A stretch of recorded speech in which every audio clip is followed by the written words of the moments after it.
Hello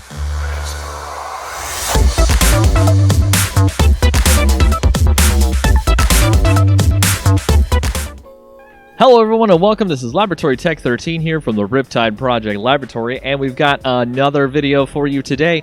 We are going to talk about, well, I'm going to talk about the ZENDIKAR Rising boosters. That's right, we got some boosters here. I went to go pick up my pre-release kits from Atomic Empire in Durham, North Carolina. So if you know about that store, that's a really amazing store that we've got over there. But yes, I went to go pick that up, and they gave me actually 2 free set boosters and 4 regular boosters. So we're going to just do a quick impromptu booster opening pack here. You can see I've got my video all set up here to show you exactly what I'm going to open, and it's going to be pretty awesome. I'll show you all the different rares and things that we'll get from the opening, okay? But thanks and everybody for watching the channel and welcoming me back to YouTube and content creation for Magic the Gathering. And of course, if you like the video, go ahead and like and subscribe and hit that notification bell button so that way you can get all the updates from our channel, Arena or Paper or otherwise. And of course, we do Commander and we do Standard and we do Historic and we do Pioneer and we do all those other different formats that you're interested in. Let me know in the comments below if there are other formats that you want to see on this channel, and we'll get some content out for you. Okay, so let's go ahead and start. We'll leave the set boosters for last because those are pretty awesome and we'll see what we get out of those. But let's go ahead and open these boosters right here. We'll just go through these pretty quickly. These, of course, ZENDIKAR Rising boosters. I've got the pre-release packs that I'm going to be able to go through with my girlfriend tomorrow. We're actually going to play Horde Mode style pre-release, which is actually a co-op version of a pre-release you can play with your significant other. That way you don't have to worry about fighting against them if they are not very competitive, right? You can play together instead of against. So right there you can already see we've got Arena code, of course, or not a code, but, you know, a little ad card for Arena. Which means that the entire booster pack is actually backwards, so the beginning card should be a common. Yep. So that's Teeter Peak Ambusher. We've got next Into the Royal. We can show these up to the camera, of course. The next card we've got is Canopy Baloth. Seagate Banneret. Tuk Tuk Rubble Fort. Can show that one onto the camera as well. We've got Tajuru Blightblade. Resolute Strike. Highborn Vampire. Ardent Electromancer. Nimana Skitter Sneak. Sure-Footed Infiltrator is our first uncommon. Go ahead and take a look at that into the camera here. I'll try to show it to the camera and see if we can zoom in, but maybe that'll be fixed later, okay? Oh, cool, sweet. We definitely know we have a dual-faced card. But we've got Vastwood Surge here as our other uncommon, and then our first dual-faced card is actually Selendi Isle and Selendi Vision. This is actually extremely cool. These are modal dual-faced cards, if you don't know what the ZENDIKAR Rising set mechanics are, but basically, in your hand, you can decide instead of playing this, you can actually play it as the land, and it'll enter the battlefield tapped. Most of them will. Some of them will have abilities that'll let you untap them instead. But I actually love this and the way they've done this because the arts on both sides are really good, especially on Vision here. And I just love the fact that we get to see more of the landscapes in ZENDIKAR. That's really, really awesome. And I know they're doing these as well for the next set, Kaldheim, and for almost all other sets that will be released in 2021. So you'll be seeing a lot of these dual-faced cards, and you'll be getting a lot of use out of this little marker here. But anyway, we've got our rare, I believe, is our next one, because we've got, what, 3 uncommons here? So our rare is... Ooh, Zareth San, the Trickster. This guy has been very exciting for people wanting to build a commander deck around it. I actually think I'll go over and make a commander deck about Zareth San, so you might be able to see what's going on there. It's basically rogues get ninjutsu from Kamigawa, so that's quite exciting. And then we've got our land rare, which is a Plains, which is fantastic. And then, of course, our ad card. So, of course, go to mtgarena.com if you want to go play Arena. But our first rare is Zareth San. Very nice. So let's go ahead and open up the next pack here. How's everybody doing today? You having a really great, chill Friday? This is Friday, September 18th. This is being recorded. I am now back into doing videos on YouTube and on doing Twitch streams, and it's pretty awesome. I like it. So our first one is Deliberate. These are our commons. Expedition Champion, Chilling Trap, Rabid Bite, Disenchant. These are all really good cards you would want to open in a draft booster. That's why these ones are now called draft boosters, if you can see here. And then we'll have Zulaport Duelist, Tajuru Snarecaster, Subtle Strike, Ghastly Gloomhaunter, and Spare Supplies. I think the next ones are my uncommons, so yep. The first one is Low Mage's Domination. Next one is... Ooh, we got another dual-faced uncommon. Umara Mystic is the next one. The dual-faced uncommon is Songmad Treachery, which enters about, or lets you do a sorcery that basically does treachery effect. So active treachery lets you threaten somebody so they can join your team. They gain haste. But it can also be Songmad Ruins, other side. So you can, of course, tap that, play that as a mountain, basically. And then our rare is Roiling Vortex. Amazing. Here we go. At the beginning of each player's upkeep, it deals 1 damage to them. So this is basically like Sulfuric Vortex. But if they cast a spell, if no mana was spent to cast it, which is extremely good in Commander because a lot of players do actually spend no mana to cast their spells, especially to counterspell things. So it hits them back for 5 damage. Then you can pay 1 red and they can't gain life. So enchantments have been getting a lot of abilities lately to justify them being on the battlefield longer, and I like it. So that's the rare for that. Our land is a really amazing mountain. Wow, I am super excited that we got both a mountain and a plains. We were very fans of Boros on this channel, so I really do like that. Oh look, and we got a nice double-faced card here. That's pretty sweet. We can use this to represent a double-faced card in our decks if we're not using any opaque sleeves. I always use opaque sleeves. It's just good practice when you're doing dual-faced cards. I love to take them out and flip them over, so that's pretty sweet. Alright, so that's our second pack there. Our rare is, of course, Roiling Vortex. We'll put everything in a stack here so you can see exactly what I've gotten so far so that we don't have to scrub through the video. I understand that sometimes it can be annoying. So let's go ahead and go on to our next pack here. We'll just open this one up and go into that. I do believe... Yep, we're going to start from the back here. So, of course, Grotag Bugcatcher, Skyclave Squid. We got a showcase card! Look at that! A showcase common! Prowling Felidar. It is possible to get showcase cards in draft boosters. That is pretty. Look at that. I love that showcase frame. That is amazing. Pretty good. Awesome. So what's our next one? Royal Eruption. This is a very good kicker damage spell. Kicker 5 though, so you need to spend 7 mana to be able to kicker it. That's pretty good late game in draft. I've been doing drafts, and you'll be seeing that on my Twitch channel if you've been tuning in. Adventure Waits, Goldraz Mucklord, Core Celebrant, Negate, always handy to have in the format. Vanquish the Weak, always also handy to have in the format. And Seagate Colossus, I believe, is the last common, so that means we'll be going into the uncommons. And I feel like there's a little bit more cards here, so there may be a foil in this pack. Bloodchief's Thirst is our first uncommon. Gomafada Vanguard is our second uncommon. And Makindi Stampede is our dual-faced uncommon card. I do believe, if I remember correctly, I think they said every pack comes with a dual-faced modal card. So you always will see one of these. Or at least want to try to, right? And that's why they made a lot uncommon. This one has been really good in aggro decks in Limited. You'll be able to use the front side as +2/+2. And then the back side, of course, is for your white mana. I love the back art on this one. I especially love that at the top here. If you can see it, it's supposed to look like horns on an oxen. That's really, really cool.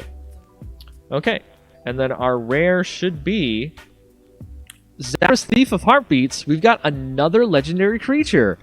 There was a whole cycle of enemy and ally colored legendary creatures, so they really wanted to have people have legendaries for their commander decks. So we've got the Zagras Vampire Rogue. Basically, he's the Death Touch Commander. All their creatures you control have Death Touch, and then when they deal combat damage to a Planeswalker, destroy that Planeswalker. This is really good. I like this card for being able to have creatures get through and kill things.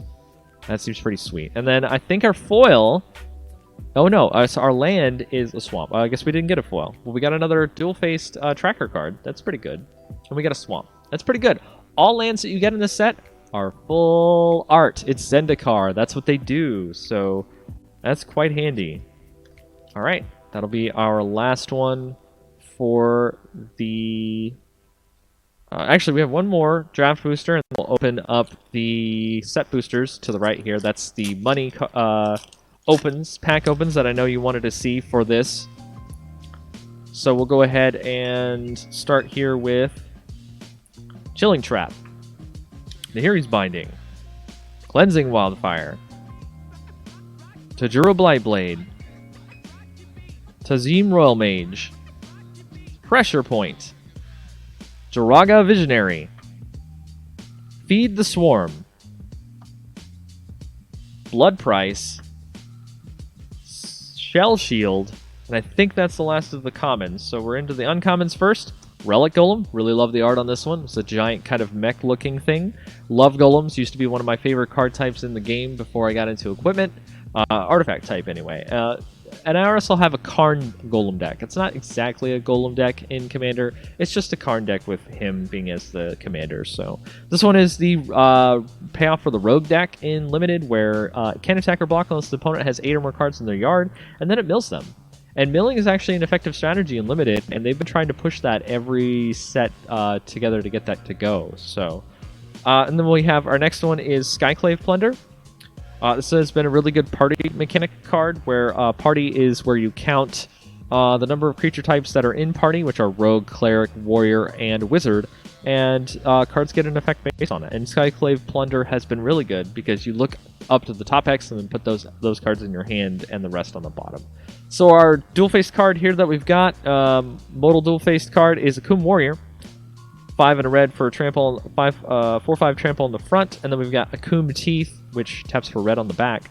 Really love the art on this stuff. I just love the land art on this. It's really good. Okay, and so then our rare, final draft rare is, oh, look at that, Showcase Valakut Exploration. Wow, look at that art. That is incredible. Not foil though, but it still looks absolutely amazing. The frames on these are just stunning, you know?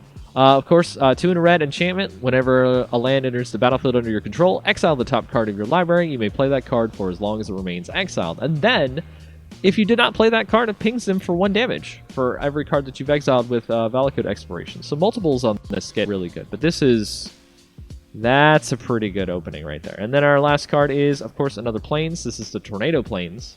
Very, very cool. Love this one. And then we get an Arena card. Sweet. That is fantastic. Absolutely fantastic of the opens there. So we'll keep everything over on the left here. We'll put the packs over there as well. But now what you've been waiting for. Let's get to the Zendikar Rising set boosters. These are, of course, a new kind of booster. When you open these up, they have a very specific order pattern. Art. There's an art series card up front. Then it goes to a themed bunch of cards in the middle. Sorry, at the beginning. And then you have some flourish cards in the middle, so there might be showcase stuff.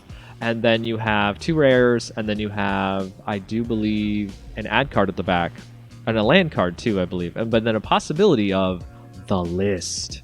And the list is a specially curated amount of cards that are from previous sets that we decided to print in here and just give you a kind of chance to get something nice. So let's go ahead and open our first set booster from Zendikar Rising and take a look at what we get. So, all right, we'll take a look at that. The first one we get is an ad card for the Cup Islands from Zendikar Rising. And you have a chance to get, the interesting thing is this actually has a chance to upgrade and give you the artist's signature on it. Oh wow, we actually got the island to go right with it. This is, of course, art by Anna Steinbauer, who has done an incredible job with the Zendikar Rising land arts. So that's pretty amazing.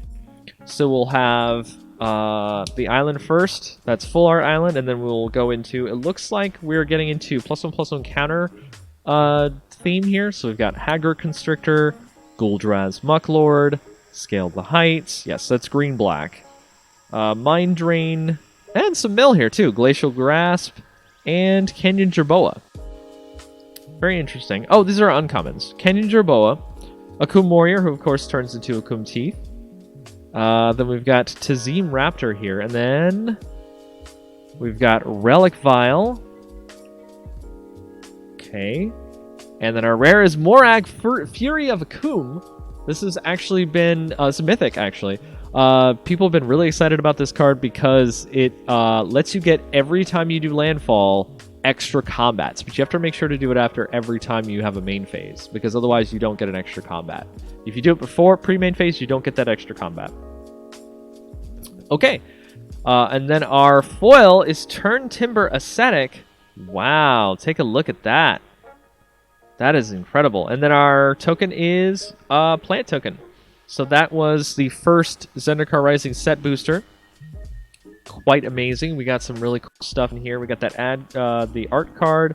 We had some nice stuff in the middle that showed off some of the mechanics of the set. The Akum Warrior. All that stuff had a chance to upgrade into showcase versions, but in this pack, it did not happen. So we'll have to see what happens out of our next pack there. Okay, so we got that ad card there. That's pretty sweet. We got Morag, Fury of Akum. We'll go ahead and put him there. We'll put the rest of the cards over here with this stack. And we've got that plant token. That looks pretty sweet. All right, so the final pack of Zendikar Rising set boosters. And thank you for coming to watch our video on opening set boosters and packs. Our first one is... Oh, wow. So, interesting thing about these art cards is they're done with a totally different glossy matte finish, glossy finish, than the other actual cards in the set. The other cards have just a regular look to them, but these ones actually have kind of a gloss to them, which you can kind of see if I do this, you can see there's a gloss to it. It's very nice. So this is, of course, another island. It's the Geyser Island by Adam Paquette. And it's Flooded Strand. So this is actually really cool. It's the Zendikar Rising Expedition art card. That's quite good. Then our basic land that we get is Swamp, Tajuru Blightblade, Deadly Alliance. So it looks like we're into plus encounter rogue theme here. Yep, another one of those. Drana Silencer, Brushfire Elemental, Ruin Crab. We're getting into the uncommons now. Brushfire Elemental, Ruin Crab. Skyclave Cleric is our dual-faced card for lands. This Skyclave Basilica looks amazing, by the way. This one's been pretty good in Limited as well. Gaining 2 life and having it as a 1/3 is pretty good, or having it as a land that enters the battlefield tapped is also really good. Ruin Crab has been good, too, for mill strategies. So then our next card is Risen Riptide. And then we have Cleansing Wildfire. And then our rare is Archon of Emeria. This one, I believe, is just a rare. It's by Ryan Pancoast, who looks a lot like me, by the way. But he's a really good artist. Each player can't cast more than 1 spell each turn. Non-basic lands, your opponent's control, enter the battlefield tapped. Actually, I'm really thinking about using this as a sideboard for flash decks. Because if they can't cast more than 1 spell each turn, they can flash in a card. Period, right? Oh, our next card is a foil. It is Scale the Heights foil. Very nice, very nice. Oh, that looks actually really nice foil. Check that out. Wow, cool. And then our token card is a Drake token. 2/2 flying Drake token. There is a card in Zendikar that creates Drakes. Well, that's it for our video of opening the pack we got. We definitely got a lot of legendary creatures that I can make commander decks from, and I might do videos for. I definitely think about Zarathon doing a video for. Zagreus is cool, and Morag is also really amazing if you want to make a infinite combat commander there. But of course, our favorite card that we got was the Valakut Exploration, which was, of course, Showcase, and quite amazing. Well, thanks everybody for watching our video. This is, of course, Laboratory Tech 13 from the RIPTIDE Project Laboratory. And remember, the research never ends. Catch you next time.